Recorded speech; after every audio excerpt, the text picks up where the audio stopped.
para falar sobre um assunto bem específico dentro do estudo de estabilidade e uma das etapas mais importantes, que é a análise dos dados.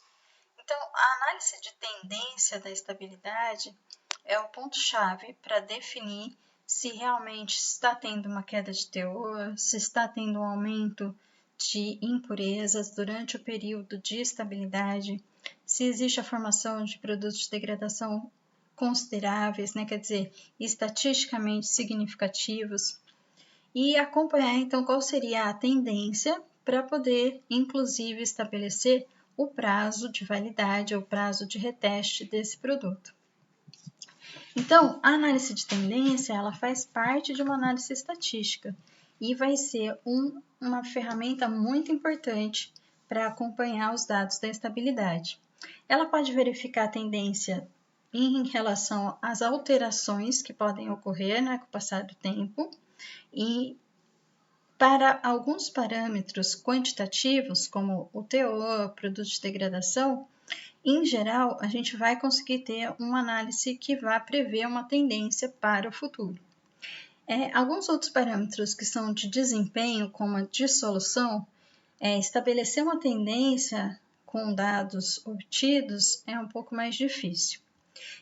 O teor e os produtos de degradação, quantidade de conservantes e algumas mudanças também quantitativas seguem genericamente uma cinética de ordem zero, que vai significar que não existe tendência, quer dizer, ponderação em relação a concentrações, mas já é possível ver comportamentos que não são de ordem zero e, portanto, não são lineares.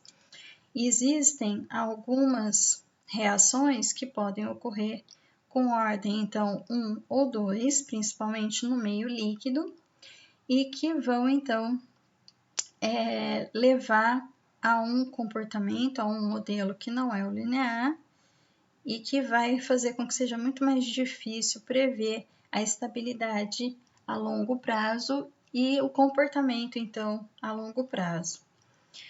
No caso de detecção de reações que são de diferentes ordens, vai ser necessário maior quantidade de testes para aumentar a estatística, para poder ver essa questão do prazo de estabilidade e do reteste provisório do IFA e do produto acabado. E assim também deve ser pensada a especificação de liberação do produto por conta dessa previsão aí dos dados, tá bom?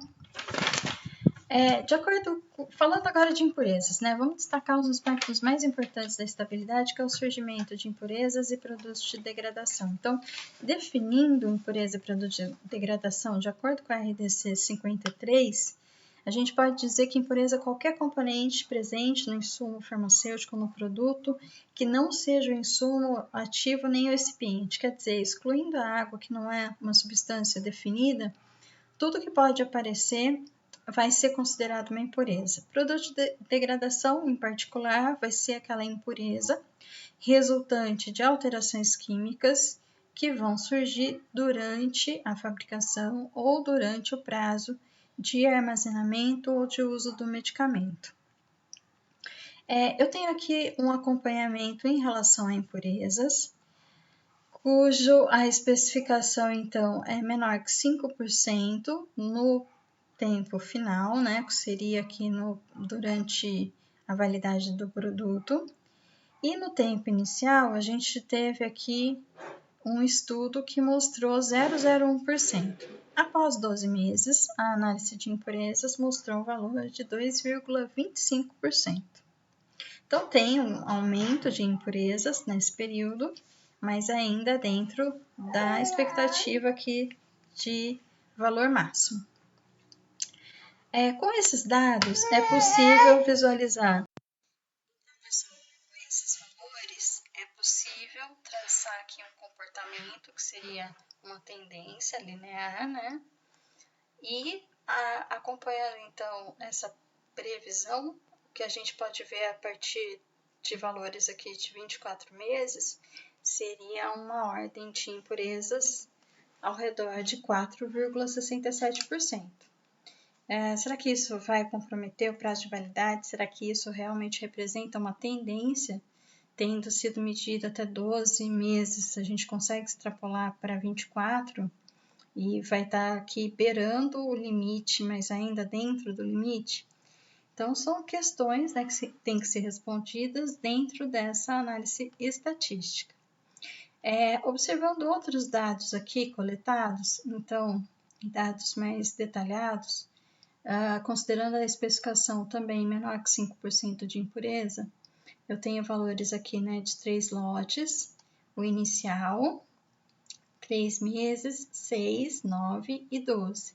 Então, são aqueles mesmos valores, só que agora com mais pontos, para a gente traçar novamente o comportamento e tentar encontrar esse modelo. O modelo agora com esses valores mostra um comportamento que, na verdade, não é o linear. Antes a gente tinha, na verdade, só unido esses pontos aqui e feito a previsão a partir de um modelo linear. Com os dados intermediários, então, de 3, 6, 9 meses, o que a gente vê é um comportamento exponencial que indica um aumento muito maior de impurezas neste mesmo período medido. O resultado previsto aqui para 18 meses seria da ordem de 41%, o que significa estar muito fora, né, do valor especificado, o que provavelmente levanta uma questão a respeito da fórmula. Provavelmente a fórmula não é confiável, né? Quer dizer, quase que certo que aqui o produto tem que ser redesenvolvido, né? E o prazo de validade, então, não pode ser maior do que os 12 meses, porque com 18 a gente teria, então, essa previsão dessa ordem de impureza muito acima do valor limite, tá bom? Bom, então a gente precisa, na análise de tendência, por exemplo, aqui eu estou empregando a questão das impurezas, né, que é um exemplo importante. Então, a gente precisa estar trabalhando com intervalo, tentando buscar, então, esse modelo que descreve o comportamento dentro de parâmetros de precisão e de exatidão. Se eu tiver impurezas que são de níveis farmacológicos e toxicológicos mais significativos, né, os limites de detecção têm que ser adequados a essas quantidades que devem ser controlados. Falando agora da questão estatística, então o nosso foco aqui nessa discussão é descrever quais seriam as ferramentas estatísticas para acompanhar esse estudo da estabilidade. Bom, eu posso ver a significância desse modelo através de um teste de correlação, que seria o R². Posso também avaliar o modelo pela ANOVA, a correlação aqui utilizando o p-valor. Posso estimar o prazo de validade pela estimação da validade do produto através de gráficos de linearidade. Posso fazer análises de gráficos de resíduo para verificar o comportamento em relação à homocedaticidade dos dados, né? Quer dizer, se eles têm a mesma variância e se eles garantem também a significância do modelo. Posso fazer uma análise de covariância, que é a ANCOVA, um teste de paralelismo, alguns testes de hipóteses que podem ser aplicados e um planejamento fatorial para reduzir as análises e ainda assim conseguir prever então o comportamento em uma faixa grande de expectativas aqui de variáveis, tá bom? Duas ferramentas que estão adaptadas e já prevêem a utilização das questões estatísticas na estabilidade é o Minitab e o Portal Action. Então, essas duas ferramentas aqui têm diretrizes, né, e têm características que atendem esses testes estatísticos necessários. A nossa necessidade é, então, garantir que eu vou conhecer o modelo que descreve o comportamento em uma faixa de tempo não analisada, que isso vai me permitir, então, estabelecer um prazo de validade real, que eu vou ter a tendência em relação aos resultados para teor, para produtos de degradação, para impurezas, e saber, então, se esse modelo é estatisticamente válido, significativo e que apresenta, então, valores confiáveis. Uma das ferramentas que eu citei, que é bastante interessante, é o gráfico de resíduos. Então, eu vou falar um pouco desse item aqui, né? Como uma das análises, então, viáveis para a gente verificar esse nosso propósito. Então, o gráfico de resíduo, ele pode ajudar a determinar se o modelo é adequado e se ele vai satisfazer aos pressupostos da análise, quer dizer que ele vai ter a característica de ser preditivo. Se os pressupostos não forem satisfeitos, o modelo pode não ajustar bem aos dados e aí a gente não vai conseguir, então, fazer essa previsão e nem estabelecer prazos de validade confiáveis. Se o modelo inclui um fator de lote aleatório, você pode representar graficamente resíduos marginais e condicionais, e esses ajustes marginais são os valores ajustados para a população geral. O uso dos resíduos condicionais para verificar a normalidade do termo de erro no modelo também vai ser bastante útil e vai ser uma ferramenta, então, complementar ao gráfico de resíduos, essa visualização se existe uma distribuição normal, que é, então, uma distribuição gaussiana e que garante que só existam, então, erros aleatórios em relação aos dados obtidos. Bom, falando então do gráfico de resíduos versus os ajustes, eu vou ter uma tendência, que na verdade não pode ser observada, e sim uma distribuição aleatória dos resíduos ao redor do zero, né? Para garantir que então os meus dados eles são homocedásticos, quer dizer, eles têm a mesma variância em qualquer ponto de concentração, qualquer nível de concentração, e isso vai então garantir também que só existem erros aleatórios nesse conjunto de obtenção de dados. De maneira ideal, então, os valores eles vão ficar aleatoriamente dispostos em ambos os lados, né, ao redor do zero, e não vai ter um padrão reconhecido para esses pontos. Quando o modelo não é ajustado, em geral, o padrão que se observa para um gráfico de resíduo está dentro desses itens aqui. Então, isso daqui seria indesejado num gráfico de resíduos. Se tiver uma dispersão grande ou irregular de resíduos entre valores ajustados, é porque não tem uma variância constante. Se o meu gráfico mostrar um comportamento curvilíneo, deve ter uma ordem nesse modelo que eu não consegui predizer. Então, não é um modelo linear, por exemplo. Um ponto que pode estar distante daquele valor mais mediano ao redor do zero pode significar um outlier e deve ser investigado. E um ponto que é distante dos outros em relação à direção X pode ser um ponto influente, quer dizer que tem uma variância diferente ou que tem, então, um outro comportamento dentro daquele conjunto. Aqui tem um gráfico, né, de resíduos versus ajuste. Então, aqui no eixo X, nós temos os valores ajustados pelo modelo que foi previsto. E aqui, então, eu teria os resíduos, que seria a diferença entre o valor verdadeiro e o predito.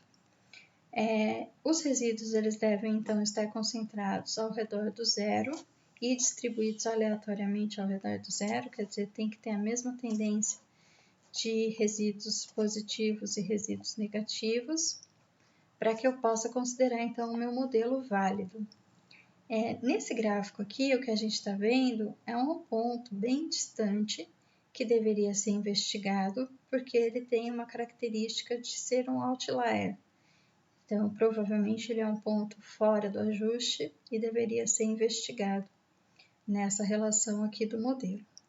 Esse gráfico de resíduo também pode ser avaliado pelo gráfico de resíduos versus ordem. Então, esse gráfico de resíduo versus ordem pode ser usado para investigar a independência entre os resíduos e as tendências, e também vai ser interpretável em relação às diferentes formas que ele pode apresentar. Aqui também o ideal é que a gente tenha, então, uma distribuição aleatória, e isso vai garantir também a significância do modelo que foi previsto. Nesse gráfico, da mesma forma que foi observado aqui no de resíduos, o outlier ele se comporta como um ponto acima do valor ideal ou fora do comportamento da média, né, geral. Então, o gráfico de resíduos versus ordem também pode ser usado para encontrar outliers. Bom, complementar ao gráfico de resíduos, nós temos os gráficos de probabilidade normal, e ele vai ser usado para verificar, então, se os resíduos estão, de fato, distribuídos normalmente. A hora que eu atesto visualmente que os resíduos são distribuídos aleatoriamente ao redor do zero, pode ser duvidoso, né, essa avaliação somente visual. Então, uma análise complementar seria essa visualização, então, da distribuição normal. Um gráfico normal, ele deve ter uma distribuição que segue uma linearidade. Se não é linear, podem estar acontecendo outras características que fogem, então, do modelo. Se não é uma linha reta, eu estou observando uma falta de normalidade. Se tem um ponto distante da linha reta central, é porque deve existir outliers. E se eu tiver alterações na inclinação, deve ter outra variável para esse modelo que não foi identificada. Então, aqui eu tenho o comportamento desse gráfico de probabilidade seguindo uma distribuição normal. Então, esse seria um comportamento esperado para um gráfico de probabilidade normal. Porém, aqui também, assim como nos demais gráficos, é possível visualizar a presença do outlier, ok? Então, esses valores, são os mesmos que foram utilizados anteriormente e nos 3 gráficos a gente comprova, então, a presença aqui do outlier nessa situação. Aqui embaixo eu coloquei alguns gráficos que são indicativos de falta de probabilidade normal. Então, se eu tiver alguma curvatura aqui pré-estabelecida, é porque não deve existir a distribuição normal dos resíduos. Aqui também, dá para verificar isso, aqui também. E aqui, na verdade, eu tenho uma tendência diferente em valores menores e em valores maiores, o que também deve significar que existem variâncias de diferentes níveis nos níveis observados. Tá bom? Então, o que eu queria, na verdade, era fazer uma exploração rápida a respeito de alguns testes estatísticos, que podem ser utilizados para verificação da tendência dentro dos testes e os estudos de estabilidade. Esses assuntos são discutidos com muitos detalhes, inclusive as características das impurezas, os produtos de degradação, as reações mais prováveis, e outras ferramentas estatísticas aqui também, são discutidos então no nosso curso de estabilidade, usando como foco a RDC 318 de 2019 e o guia de estabilidade. Eu aguardo vocês então, para se inscreverem no nosso curso e ficarem mais a par das necessidades para os estudos de estabilidade na atualidade. Abraços e até mais!